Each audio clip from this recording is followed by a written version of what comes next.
Dia ngomong tuh pas dia posisi dia kesurupan tuh, katanya dia ada di Bulak Peperangan, sedangkan gue masih ada di Sabana Lau yang awal banget. Sabana Lau tuh belum sampai Bulak Peperangan.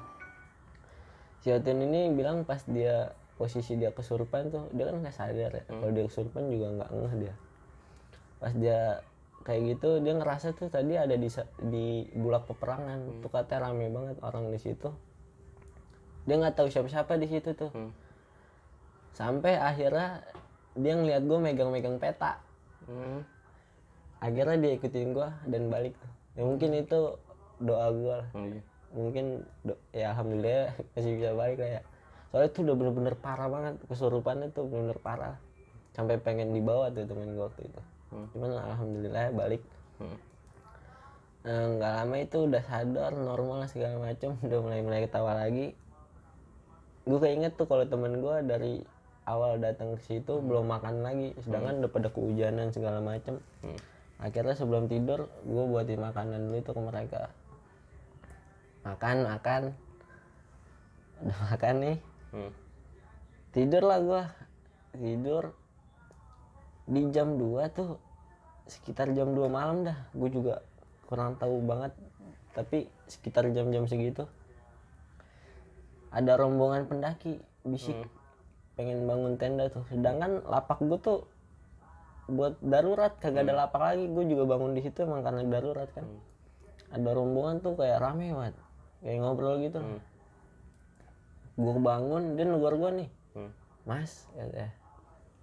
Gue jawab kan, nama mas, gue gituin.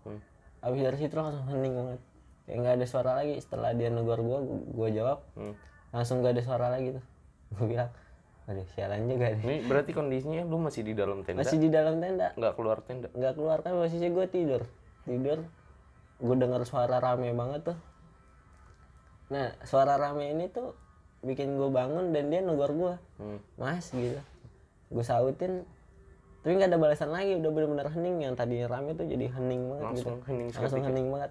Nah kalau dari versi temen gue yang cewek satu, temen kampus gue tuh, namanya Modi. Dia juga ngerasain hal yang sama sama gue tuh, kayak gitu juga, cuman bedanya kaki dia ketendang. Jadi dia tidur palanya di pintu tenda, kakinya di arah tenda sono. Dan tenda itu tuh belakangnya semak-semak, kagak ada jalan lagi, tapi dia ketendang kakinya di semak-semak gitu. Dia gue nggak tahu tuh apaan. Dia kalau dari versi dia kayak gitu. Jadi kayak cuma gue berdua doang sih kalau itu yang ngalamin, soalnya pada tidur kan. Nah pas udah di malam itu cuma kayak gitu doang lah gangguan. Udah pada panik tuh segala macem. Nah besokannya tuh sama, ketika ngeliat ada matahari, pada semangat temen lagi. gue ada semangat lagi buat naik lagi. Nah tapi di situ gue mutusin buat nggak summit. Gue Ambon sama si Winda ini yang indigo nggak summit. Satu faktornya si Winda ini nggak summit. Jadi gue nemenin dia. Dia juga nanya kenapa gue nggak summit. Gue bilang ya ada hal yang lebih penting daripada puncak gue gitu. Tapi temen gue yang lain mutusin buat summit. Gue titipin tuh ke abang gue dan rombongan orang Depok tuh, kebetulan dia summit bareng lah mereka. Nah di situ tuh gue nggak summit karena perjalanan gue belum selesai, masih ada pulang lah. Ya kalau misalkan semuanya pada summit, ketika ada apa-apa tuh nggak ada yang nyimpen energi buat nge-backup. Nah gue mutusin gue Ambon nggak summit buat nge-backup tenaga lah kalau ada Takut nanti kenapa-napa di jalan. Buat kayak gitu. Sampai tuh pas yang lain pada summit, gue bertiga nih di tenda. Si Ambon ini tuh ngajakin temen gue yang indigo ini tuh buat ngambil air. Katanya ada air tuh di sebelum pos 5 katanya.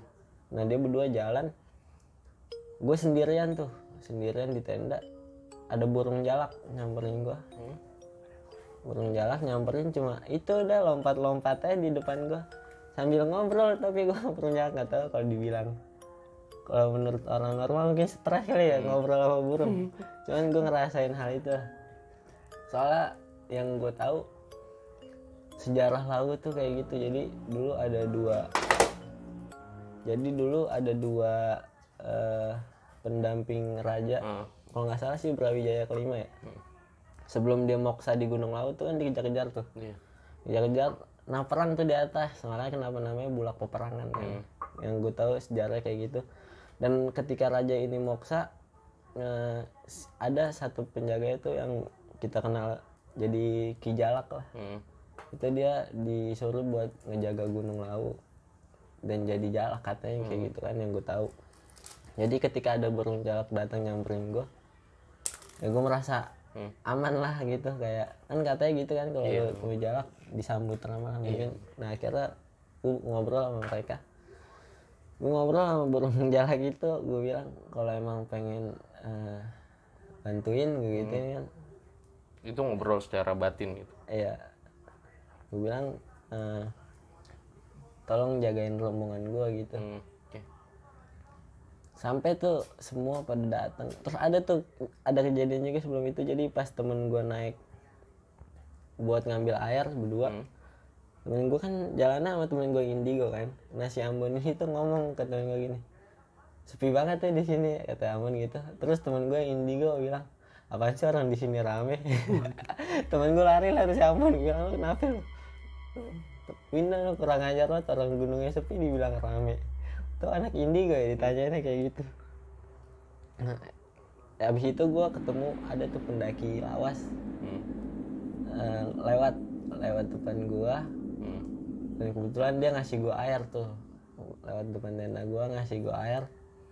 Sampai temen gue pada datang lagi balik makan siang segala macem. Gue dibekelin bungkusan dari Mbok Im tuh, dikasih makanan dibeliin sama temen-temen gue buat makan dulu. Nah pulangnya tuh lumayan mencekam juga situasinya. Jadi gue selama 3 hari di Gunung Lawu tuh setiap sore hujan, tapi paginya tuh cerah banget, pagi sampai siang cerah, sorenya pasti hujan. Siklusnya tuh kayak gitu mulu pas gue naik. Nah pas gue turun nih di atas jam 12 setelah zuhuran, gue turun itu tuh pas jam berapa ya, jam 3-an tuh situasi itu udah lumayan mencekam lagi tuh. Hujan, gelap berarti kondisi. lumayan gelap, mendung gelap gitu lah, udah lumayan mencekam lagi tuh. Sampai gue balik lagi udah sampai pos 3 tuh. Waktu itu gue jalan sampai pos 3 hujan. Nah pas turun ini tuh temen gue yang kesurupan di awal tuh, padahal jalannya lurus, jalannya kayak lurus tapi belok gini nih. Kalau lurus terus jurang gitu, tapi temen gue ini lurus terus. Akhirnya ditarik lah sama temen gue kan. Tapi kalau dari temen gue ini, dia bilang katanya dia ngeliat 2 orang jalan, makanya dia ngikutin. Udah temen-temen gue yang lain tuh pada belok. Pokoknya udah lumayan kayak gitu, udah lumayan kacau juga. Sampai sebelum pos 1 tuh temen gue yang Indigo ini ngedrop tuh udah maghrib. Posisinya tuh di bawah maghrib. Si Winda ini tuh ngedrop tuh, udah kayak nggak bisa jalan lah. Akhirnya gue ngebopong dia, kayak ngeglendot gitu dia, tangannya di pundak gue sampai bawah tuh. Kayak gue benar-benar sakit banget lah sih, soalnya beban carry, beban badan dia juga ke badan gue kan. Perut gue sakit banget tuh, gue sebenarnya nggak kuat juga. Tapi lo paksain? Gue paksain, dan gue minta izin istirahat tuh ke temen gue yang ngedrop ini kan. Gue bilang boleh istirahat udah sebentar gitu kan. Dia cuma ngangguk doang, udah nggak bisa ngomong lah dia. Cuma ngangguk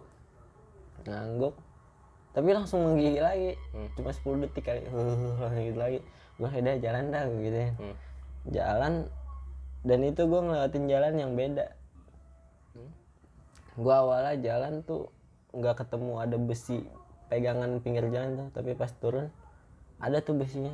Gue bilang gue salah jalan apa enggak ya gitu. Itu berarti lo posisi di belakang?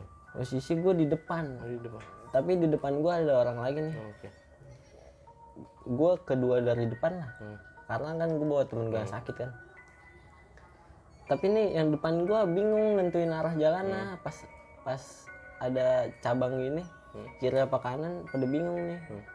Soalnya menurut gue juga rada salah jalan sih. Pas turun tuh gue kayak lewat bawah gitu, ternyata malah lebih jauh. Iya kayak lewatin sungai malah gua nggak tahu tuh sungai apaan. Terus Kayak ada aliran air gitu dah. Sampai bawah itu jam berapa ya, gue jam 8 jam 9 lah sampai bawah, gue juga nggak tahu tuh. Ketemulah sama yang jaga pos Simaksi, cuman dia ramean tuh, rame banget, 4 orang lah, nggak rame banget ya, 4 orang kan. Sebelumnya dia juga habis ngevakuasi ada 12 mahasiswa dari Jakarta tuh, dia habis ngevakuasi. Ketika dia ngeliat temen gue kayak gini nih, kalau kata si yang jaga Simaksi ini tuh masih ada 2 orang yang ikut, dan gue nggak tahu tuh apaan gitu dan siapa. Cuman logika gue ngarah itu 2 orang itu yang gue foto bareng di awal. Nggak tahu, cuma logika doang mungkin ya, gue nggak tahu tuh. Nah, katanya ada yang ikut, dan faktor temen gue hipo juga nggak sepenuhnya karena dingin alam. Katanya karena ada gangguan dia juga nih. Akhirnya gue dikasih makan tuh, baik banget tuh yang jaga Simaksi Gunung Lawu. Gue juga makasih banget sih, soalnya bener-bener ramah banget. Bahkan pas gue pengen kasih duit pun mereka nolak. Malah satu rombongan gue tuh dikasih makan sama mereka. Mantep banget tuh Ranger Lawu tuh, mantep banget. Gue ngobrol main gitar tuh sama dia 2 orang. Akhirnya pas temen gue cuma disuruh minum doang nih, sehat lagi temen gue yang tadinya sakit ini, yang ngedrop langsung sehat lagi, ketawa-tawa lagi, canda-canda. Pulang lah tuh, habis itu pulang. Kebetulan nih temen gue yang indigo, emaknya juga indigo, 2 berarti keturunan lah bisa dibilang. Udah tuh sampai pas pulang tuh sampai stasiun Pasar Senen, dia ngasih lihat foto di Gunung Lawu tuh ke emaknya. Dan ternyata di foto itu katanya ada 2 orang juga yang ikut foto. Cuma gue nggak tahu tuh 2 orang dulu kan.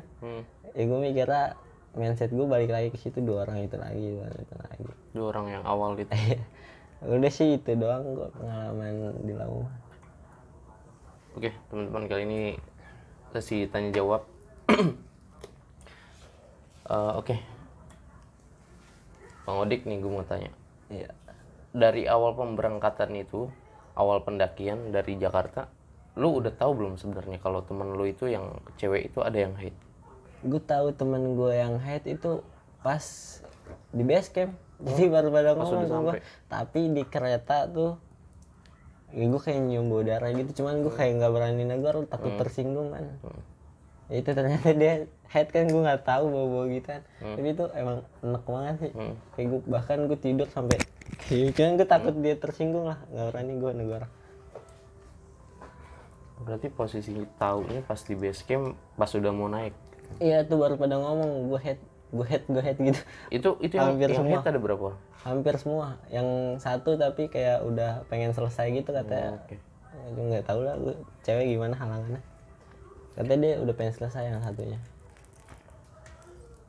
Dan pertanyaan gue yang kedua, dari temen lu yang ngeliat itu, dia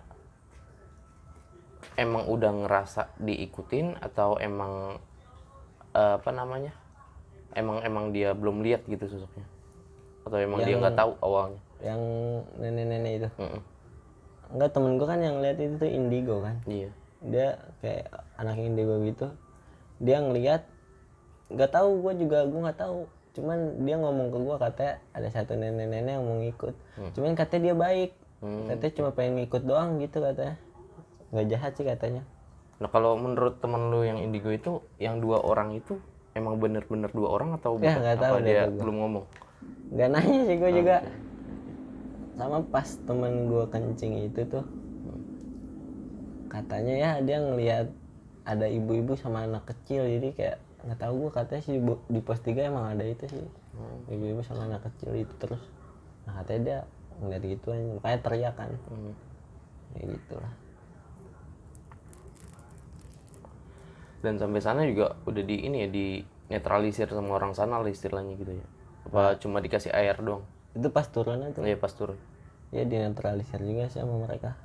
Emang kondisinya teman pendakian gue udah pada mentalnya pada ngedrop kali ya. Udah down semua ya? Iya mungkin. Temen lu berarti nggak pernah cerita lagi ya tentang apa aja yang dia lihat di sono, terus apa aja yang dia rasain di sono? Cerita tuh setelah udah pada sampai rumah masing-masing, jadi ngobrolnya lewat grup WhatsApp. Itu kebetulan tuh temen gue yang naik, waktu pas turun tuh emang kayak deket banget gitu, langsung sebelah sana, deket banget, kayak sempat ngajakin nongkrong bareng segala macem. Nah kalau dari versinya si Ambon ini tuh pas turun itu dia namanya kayak dipanggil gitu. Dipanggil gitu. Iya katanya sih, cuman pengalaman dia pribadi, gue juga nggak tahu banget. Kata dia sih kayak gitu. Oke Bang Odik, kesan dan pesan lu naik Gunung Lawu tuh gimana sih? Dan saran buat pendaki yang pengen naik ke Lawu tuh harus gimana? Safety-nya, dari mitos-mitosnya juga tuh mungkin teman-teman ada yang belum tahu gitu tentang mitos-mitos Gunung Lawu dan baru mulai pendakian ke Gunung Lawu. Mungkin lu bisa kasih saran ke teman-teman.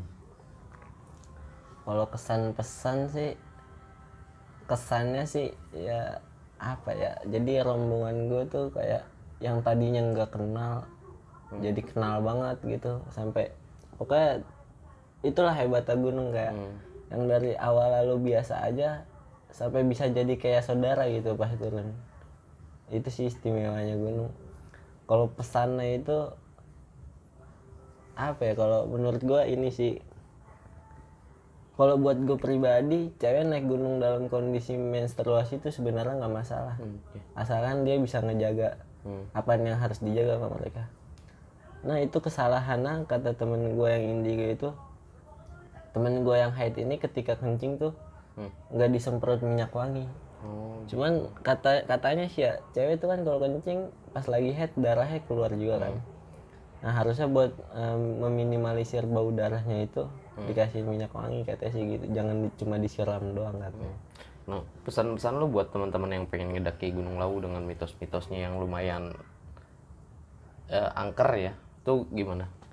Kalau Gunung Lawu tuh dibilang serem ya lumayan, cuman jangan takut lah buat ke Lawu, soalnya setiap gunung tuh selalu ngasih pembelajaran yang beda-beda. Mental gue tentang hal-hal mistis juga kebentuk karena itu sih. Jadi ketika Gunung Lawu itu gue naik sana banyak gangguan, setelah dari situ gue jadi kayak lebih terbuka tentang gunung, kayak emang kayak gini tuh tempatnya mereka gitu. Jadi kita sebagai tamu ya harus jaga etika aja sih gitu doang. Jadi nggak usah takut sih naik Gunung Lawu, tapi tetap jaga apa yang harus dijaga gitu. Yang penting menghargai setiap makhluk yang diciptakan di bumi maupun kelihatan atau tidak kelihatan. Oke teman-teman, mungkin segitu aja cerita dari Bang Odik ini. Mungkin suatu saat nanti dia bakal ada lagi di konten gua dengan cerita-cerita yang lebih menarik mungkin. Buat kalian semua yang suka dengan video ini, dengan konten ini, jangan lupa like, share, dan subscribe. Dan gue tunggu sarannya di bawah untuk apa aja yang kurang dan apa aja yang perlu diperbaiki. Oke teman-teman, see you next time.